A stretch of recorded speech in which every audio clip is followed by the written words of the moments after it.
السلام علیکم ورحمۃ اللہ وبرکاتہ۔ ناظرین کرام، تجوید القرآن کے ایک اور نئے پروگرام کے ساتھ ہم آپ کی خدمت میں حاضر ہیں۔ انشاءاللہ تعالی آج پھر ہم قرآن کریم کی چند آیات کی تلاوت کریں گے اور ان آیات میں چند آیات کا ہی ہم تجوید القرآن کے ساتھ آپ کو سکھانے کی کوشش کریں گے، اور اس کے بعد انشاءاللہ تعالی پروگرام کا جو آخری حصہ ہے اس میں ہم چند مثالوں کے ساتھ قرآن کریم کا ناظرہ بہتر کرنے کے لیے اور اسی طرح قرآن کریم کا تجوید جو ہے وہ بھی بہتر کرنے کے لیے ہم مثالوں کے ساتھ چند مثالیں سمجھانے کی کوشش کرتے ہیں۔ تو آئیے سب سے پہلے تلاوت قرآن کریم کرتے ہیں۔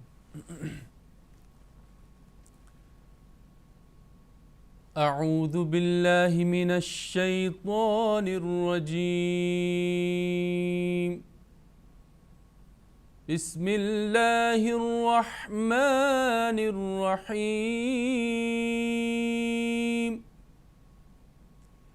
ومن يرغب عن ملة إبراهيم إلا من سفه نفسه وَلَقَدِ اصْطَفَيْنَاهُ فِي الدُّنْيَا وَإِنَّهُ فِي الْآخِرَةِ لَمِنَ الصَّالِحِينَ۔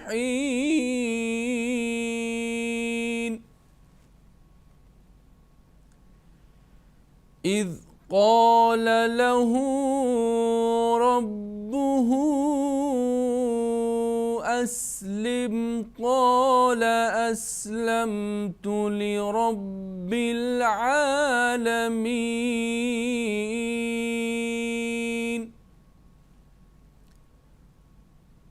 ووصى بها إبراهيم بنيه ويعقوب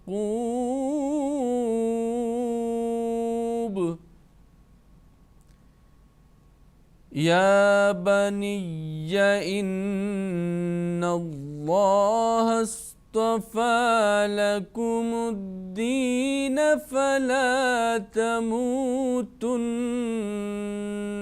إلا وأنتم مسلمون۔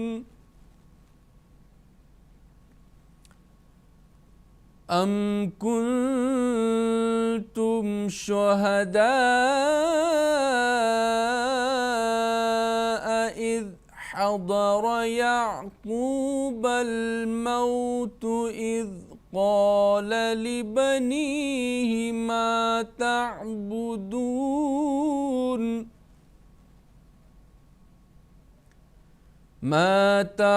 تعبدون من بعدي قالوا نعبد إلهك وإله آبائك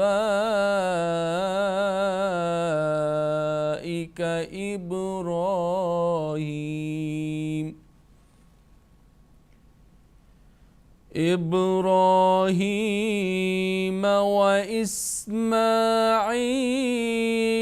وإسحاق إلها واحدا ونحن له مسلمون۔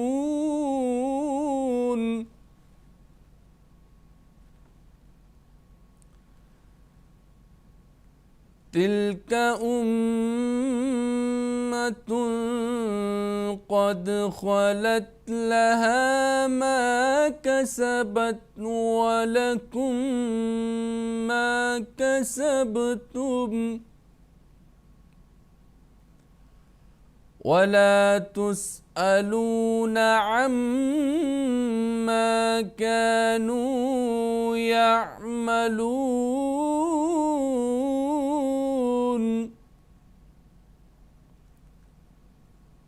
وقالوا كونوا هودا أو نصارى تهتدوا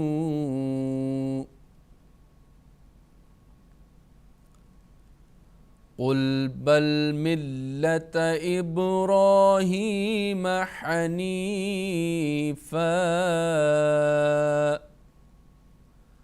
وما كان من المشركين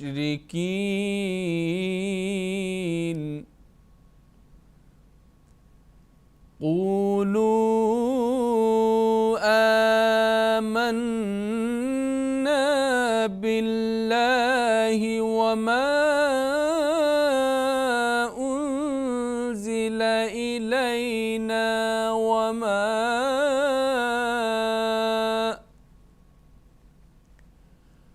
وما أنزل إلى إبراهيم وإسماعيل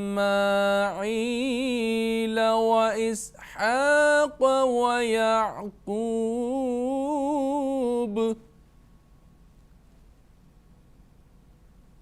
ويعقوب والأسباط وما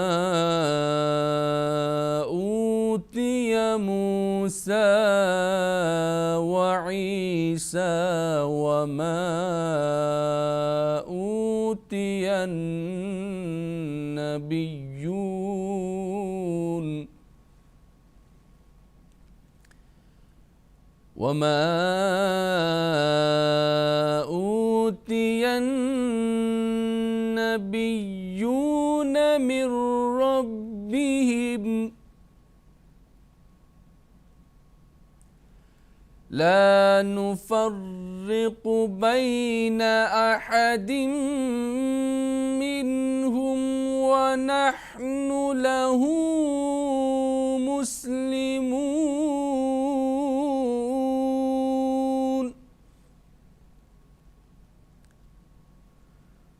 فإن آمنوا بمثل ما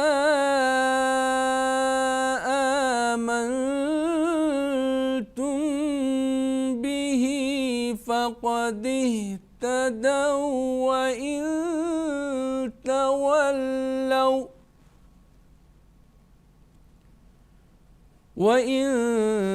تولوا فإنما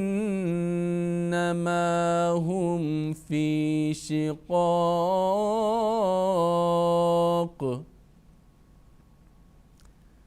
فسيكفيكهم الله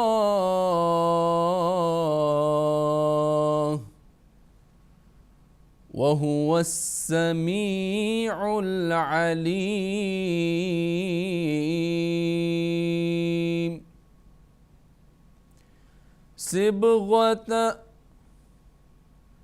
صبغة الله ومن أحسن من الله صبغة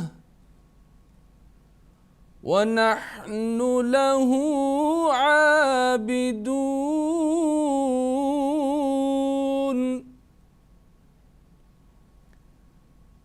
قل أتحاجوننا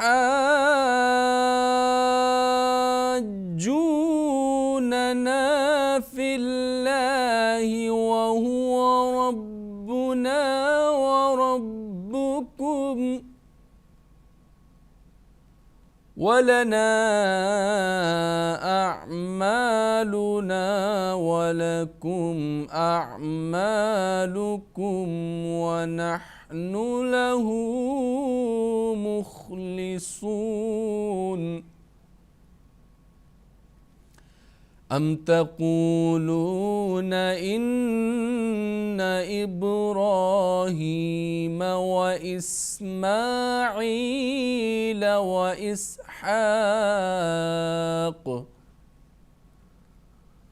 وإسحاق ويعقوب والأسباط كانوا هودا أو نصارى قل أأنتم أعلم أم الله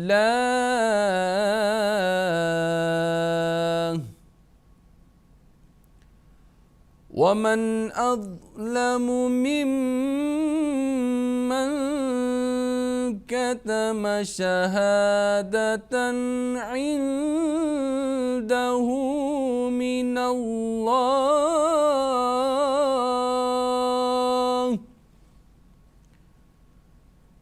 وما الله بغافل عما تعملون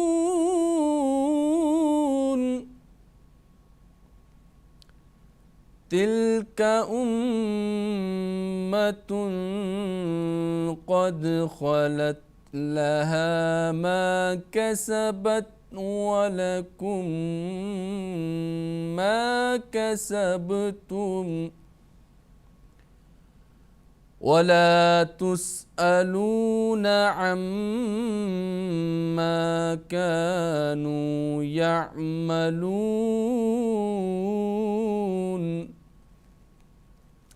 تو ناظرین کرام، ہم نے سورۃ البقرہ کے ایک رکوع کی تلاوت کی ہے، تو آئیے اب اس رکوع کی چند آیات کو ہم تجوید القرآن کے ساتھ سکھانے کی کوشش کرتے ہیں۔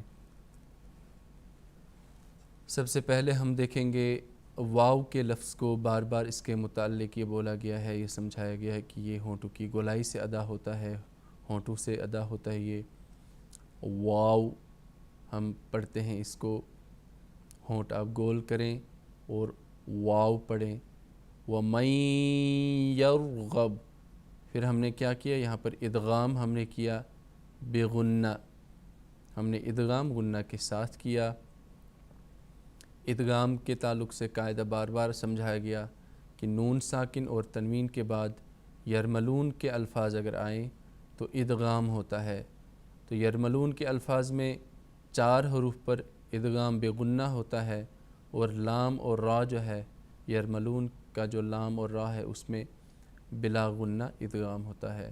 تو یہاں پر یرملون میں سے ینمو کے لفظ میں سے یا آیا ہے، اگر نون آتا تب بھی بغنہ ہوتا، اگر میم ہوتا، اگر واو ہوتا تو غنہ کے ساتھ ہم نے ادغام کرنا ہے۔ تو اس کی مثال یہاں پر کس طرح سے ادغام ہوگا، وَمَن يَرْ، وَمَن يَرْ، ہم نے 1 یا 2 الف کی مقدار کے برابر یا 1-2 سیکنڈ تک یہاں پر ناک میں آواز کو ٹھہرانا ہے، تو اس کو ہم کہتے ہیں ادغام بغنہ۔ وَمَن يَرْ، پھر آگے ہم نے را جو ہے، را ساکن کا خیال رکھنا ہے کہ را ساکن سے پہلے والے لفظ میں اگر فتح ہو تو وہ را جو ہے پر ہوتا ہے، تو یہاں پر یہ پر ہوگا۔ وَمَن يَرْ، غین حروف حلقی ہے، غین حلق کے اوپر والے حصے سے ادا ہوتا ہے۔ غب، یہاں پر کیوں ہم حلق سے اس کو پڑھتے ہیں، اگر ہم حلق سے ادا نہیں کریں گے تو اردو کی آواز میں جو گاف ہوتا ہے اس کی آواز یہاں پر بن سکتی ہے، جو کہ درست نہیں ہوگا۔ تو وہ من یرغب، غین ہم نے حلق سے ادا کیا۔ پھر ہم نے حرکت جو ہے با کی حرکت، اس کو ہم نے جلدی سے ادا کرنا ہے، زیر زبر پیش کو ہم نے جلدی سے ادا کر کے ملانا ہوتا ہے آگے والے لفظ کے ساتھ، اور بیچ میں جو 2 لفظ میں جو گیپ ہے یا جو ہم ڈھیلا چھوڑتے ہیں اس کو نہیں چھوڑنا۔ یرغب عم، یرغب بو نہیں پڑھنا ہمیں، یرغب عم۔ تو عین، پھر ہم نے عین جو ہے حروف حلقی ہے، حلق کے بیچ والے حصے سے ادا ہوتا ہے۔ عین، کیوں ہم عین کو حلق کے بیچ والے حصے سے ادا کرتے ہیں، کیونکہ عین کی آواز جو ہے وہ حمزہ کے ساتھ بھی ملتی ہے، اس لیے عین اور حمزہ کی آواز الگ ہے۔ عین کی آواز حلق کے بیچ والے حصے سے نکلتی ہے۔ تو عم کیوں پڑھا ہم نے، نون ساکن کو کیوں ادا نہیں کیا، ورنہ تو عن تھا، عن پڑھنا چاہیے تھا، حالانکہ یہاں پر ساکن ہے، ساکن جو حرف ہے وہ ملتا ہے پہلے والے لفظ سے۔ تو یاد رکھنا چاہیے کہ نون ساکن اور تنوین کے بعد اگر حروف یرملون میں سے کوئی لفظ آئے تو ادغام ہوتا ہے۔ تو نون ساکن میں یرملون میں سے میم آیا ہے اور یہاں پر ادغام بغنہ ہوگا، یعنی نون کی آواز باقی رہے گی، اور یہاں پر جو ہے وہ عین جو ہے یہ جو نون جو ہے یہ میم کے ساتھ ادغام ہوگا اور نون کی آواز باقی رہے گی. تو عم ملتی گنہ کے ساتھ ہم نے پڑھا, ناک میں آواز کو چھپا کر ہم نے پڑھا. تو 1-2 سیکنڈ رکیں آپ. عم ملتی, پھر تشدید کو ہم نے ادا کیا. تشدید کا لفظ جو ہوتا ہے وہ 2 دفعہ آتا ہے ایک ہی لفظ پہ. اگر اس کو کھولیں ہم تو یہ 2 لام ہوتے ہیں, تو اس کو ہم نے 2 لام کر کے تھوڑا سا سختی کے ساتھ دبا کے تھوڑا پڑھنا ہے. عم ملتی, تو یہ تا جو کی حرکت ہے اس کو بھی ہم نے, اور جو الف کے نیچے حرکت ہے اس کے بیچ میں جو گیپ ہے اس کو بالکل ڈھیلا نہیں چھوڑنا, جلدی سے ملا کر پڑھنا ہے. عم ملتی اب, تو اس طرح سے یہاں پر جو لمبائی کا مسئلہ ہے وہ ختم ہو جائے گا. زیر زبر پیش کو جلدی سے ہم نے پڑھنا ہوتا ہے. اب با کا جو لفظ ہے یہ یہاں پر قلقلہ ہوگا, کیونکہ حروف قلقلہ میں سے ایک ہے قاف طا با جیم دال. قاف طا با جیم دال جب ساکن آئیں تو قلقلہ ہوتا ہے, آواز ٹکرا کر واپس آتی ہے. اب اب, تو اس کا فائدہ کیا ہے کہ قاف طا با جیم دال کے علاوہ جتنے بھی حروف پر سکون آئے وہاں پر آواز کو جو ہے وہ ہم نے جنبش نہیں دینی, جو ٹکرا کر آواز واپس نہیں آنی چاہیے. تو صرف قاف طا با جیم دال جب ساکن ہو وہیں پر آواز ٹکرا کر واپس آئے گی. اب, اسی لیے ہم نے پڑھا ایسے. اب را, پھر را جو ہے را کے اوپر اگر کھڑا زبر ہے یا کھڑا الف ہے تو اس کو ہم پر کر کے پڑھتے ہیں. پھر یہ جو ہے الف مدہ بھی اس کو ہم نے کھینچنا ہے. الف مدہ کا قائم مقام ہے, 1 الف کے برابر کھینچنا ہے. ہا کے نیچے کھڑی زیر ہے, اس کو ہم نے ایک الف کی طرف نیچے کی طرف ہم نے کھینچنا ہے. اور میم کے اوپر جو حرکت ہے اس کو ہم نے جلدی سے جو ہے الف حمزہ کے ساتھ جو ہے وہ بالکل بیچ میں آواز کو ڈھیلا نہیں چھوڑنا. ابراہیم الا, ما بالکل نہیں ہونا چاہیے. ابراہیم الا, پھر یہ تشدید ہم نے ادا کی ہے اور اس کے ساتھ ہی ہم نے الف مد کو ادا کیا ہے. الف سے پہلے زبر آئے تو الف مدہ ہے, تو مد کا مطلب کیا ہے, ہم نے 1 الف کے برابر الف کو کھینچنا ہے. الا من, الف مدہ جو ہے وہ 3 سمجھائے تھے, الف مدہ واو مدہ یا مدہ 3 حروف ہیں, تو اس میں سے ایک یہاں پر آ گیا. من صفیحہ, من جو ہے یہاں پر اس میں یہ لفظ ہے نون ساکن. تو نون ساکن اور تنوین کا قاعدہ یہ ہے کہ نون ساکن تنوین کے بعد جب حروف اخفا آئیں تو حروف اخفا 15 ہیں, تو تب نون ساکن اور تنوین پر جو ہے وہ آواز اخفا کے ساتھ ادا ہوگی اور گنہ کے ساتھ, یعنی ناک میں چھپا کے, اور وہ بھی 1-2 سیکنڈ کا اس کا ڈیوریشن ہے. الا من صفیحہ, الا من صفیحہ, فائدہ کیا ہوا اس کا کہ اظہار نہیں کیا. من صفیحہ اگر کریں گے پڑھیں گے تو یہ درست نہیں ہوگا, یہ اظہار کے قاعدے میں آئے گا. من صفیحہ, پھر سین کا خیال رکھنا ہے کہ صاد کی طرح نہ پڑھیں اس کو. فا اور ہا, ہا نفس, یہاں پر جو ہے یہ فتح ہے اور یہاں پر بھی فتح ہے, بیچ میں جو ہے یہاں پر آواز کو ڈھیلا نہ چھوڑیں. صفیحہ نفس, صفیحہ نفس, پھر یہاں پر جو ہا ہے اس کے اوپر الٹی پیش ہے, اور ہم اگر یہاں وقف کریں گے تو یہ ہا ساکن بن جائے گا. نفسہ, نفسہ, اگر ہم اس کو ملا کے پڑھیں گے, حالانکہ یہاں پر بہتر ہے کہ ہم رکیں, لیکن اگر ملا کر بھی پڑھ سکتے ہیں یہاں پر, تو نفسہ جو ہے یہاں پر واو مدہ کا قائم مقام الٹی پیش ہے, تو ہم اس کو 1 الف کی مقدار کے برابر کھینچیں گے اور آگے پھر ملائیں گے واو کے ساتھ. نفسہ ولقد, یہ ایک اور طریقہ اس کا ہو گیا. ولقد میں واو کو پھر ہونٹوں کی گولائی سے ادا کریں, اور یہاں پر صاد کو قاف کو بھی پر کریں, حروف مستعلیہ میں ہے, پر ہوتا ہے, پڑھا جاتا ہے تاکہ جو چھوٹا کاف ہے اس سے الگ پڑھا جائے. صاد جو ہے یہ پر ہوگا, طا جو ہے یہ بھی پر پڑھا جائے گا. جو یہاں پر یا ساکن سے پہلے زبر آیا تو یہ یا لین کا قاعدہ آئے گا, نرمی کے ساتھ پڑھا جائے گا یہاں پر. اور اسی طرح سے نون کے اوپر جو کھڑا زبر ہے الف مدہ کا قائم مقام ہے, کھینچیں گے اس کو ہم, اور جو ہا کے اوپر حرکت ہے پیش کی اس کو ہم یہاا فا کے نیچے جو کسرہ ہے اس کے بیچ میں جو گیپ ہے اس کو بالکل ڈھیلا نہ چھوڑیں. کیسے پڑھنا ہے؟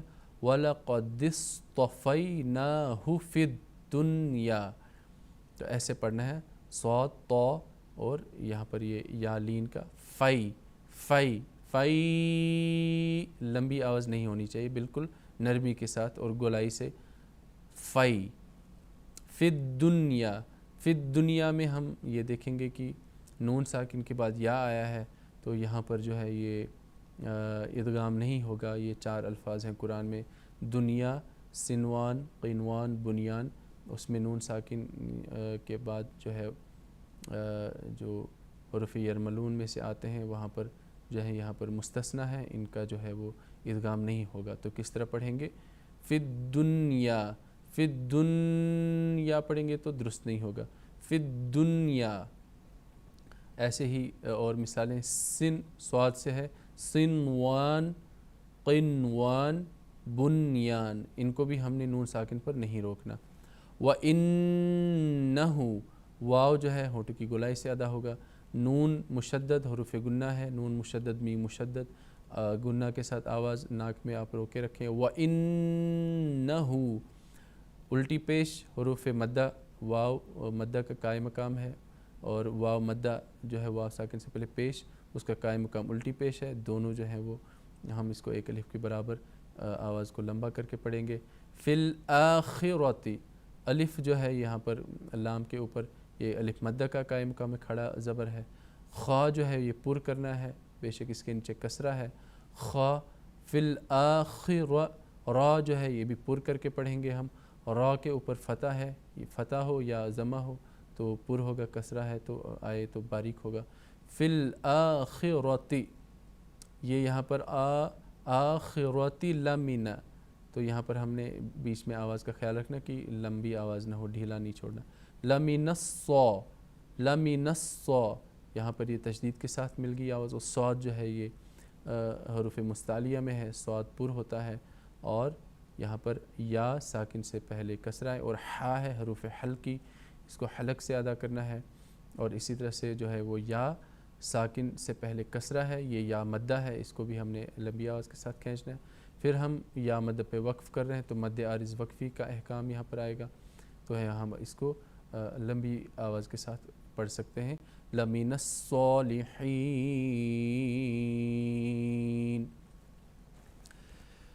تو ناظرین کرام، ہم نے چند آیات کو تجوید کے ساتھ سمجھانے کی کوشش کی ہے، اب آئیے چلتے ہیں پروگرام کے آخری حصے کی طرف، جس میں ہم مثالوں کے ساتھ قرآن کریم کا ناظرہ اور ساتھ ہی تجوید کو بہتر بنانے کے لیے کوشش کرتے ہیں۔ تو آج کا جو سبق ہے یہ ہے تلفظ کے بہتر بنانے کے لیے ایک ضمنی مگر ضروری مشق۔ یہ جو کل کا سبق تھا اس کا ہی حصہ ہے، تو آج اس کو ہم پڑھیں گے۔ یہ بہت ہی ضروری مشق ہے۔ آپ دیکھیں یہاں پر ملک ہے پہلے، تو یہ جو سبق ہے یہ کلکلہ کے ساتھ بھی تعلق رکھتا ہے اور وقف کے ساتھ بھی تعلق رکھتا ہے، اور جو ہے وہ زیر زبر پیش کے ساتھ اس ایسے الفاظ کو نہ پڑھنے کے ساتھ تعلق رکھتا ہے کہ زیر زبر پیش کے ساتھ بھی کئی لوگ اس طرح کے الفاظ پڑھتے ہیں جو کہ درست نہیں ہے۔ تو ہم جو وقف کرتے ہیں اور جو وقف کرتے ہیں تو 2 حروف پر سکون لگ جاتا ہے، ایک تو پہلا ہی اس کا اپنا سکون ہوتا ہے یعنی جزم، اور پھر وقف کرنے کی وجہ سے بھی اس میں سکون لگتا ہے۔ جیسے ہم ملک جو ہے وہ کوئی لفظ ہے، ملکہ ہے لفظ، لیکن جب ہم وقف کرتے ہیں تو وہ ملک بن جاتا ہے۔ اس کو کیسے پڑھنا ہے، ان مثالوں میں ہم نے کلکلہ کا بھی خیال رکھنا ہے، اور باقی جو وقف کا ہے اور جو ساکن بنتے ہیں حروف ان کا بھی خیال رکھنا ہے۔ آئیے اب اس کی مشق کرتے ہیں، آپ بھی ہمارے سے مشق کرنے کی کوشش کریں۔ ملک، اب اگر اس کو ہم ملک پڑھیں گے تو کلکلہ ہوگا، یا ملک پڑھیں گے تو وہ غلط ہوگا۔ ملک پڑھیں گے، کئی پڑھتے ہیں اسی لیے بتانے کی ضرورت ہے کہ کیسے غلطی کرتے ہیں پڑھنے والے۔ ملک، ملک، کئی پڑھتے ہیں ملک، حالانکہ حروف کلکلہ قاف تا با جیم دال ہے، تو ان کو ذہن میں رکھیں، اس میں کوئی لفظ نہیں ہے، تو سمپل پڑھنا ہے ملک، ملک، ملک، صبر، یہاں پر صاد پر ہوگا اور ہلکا سا کلکلہ ہوگا با کے اوپر۔ کرم، صدق، علم، قلم، اجر، سفر، حمد، یہ دال پر جزم ہے، یہاں پر تھوڑا مس پرنٹ ہے، حمد، بلد، مثل، عجب، اب دیکھیں قلقلہ بھی ہم کر رہے ہیں جب لفظ آ رہے ہیں، مکر، یہ پر ہوگا را، لہو، مرد، بحر، قمر، ضرب، عسر، غضب، یسر، نفس، عرض، حجر، فجر، مصر،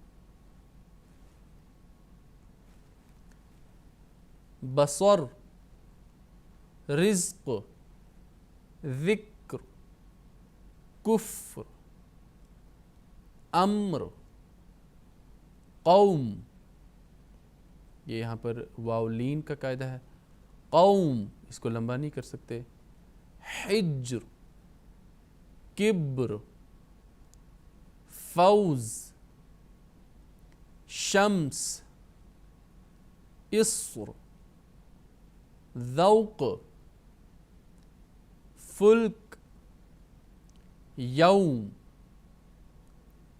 برق،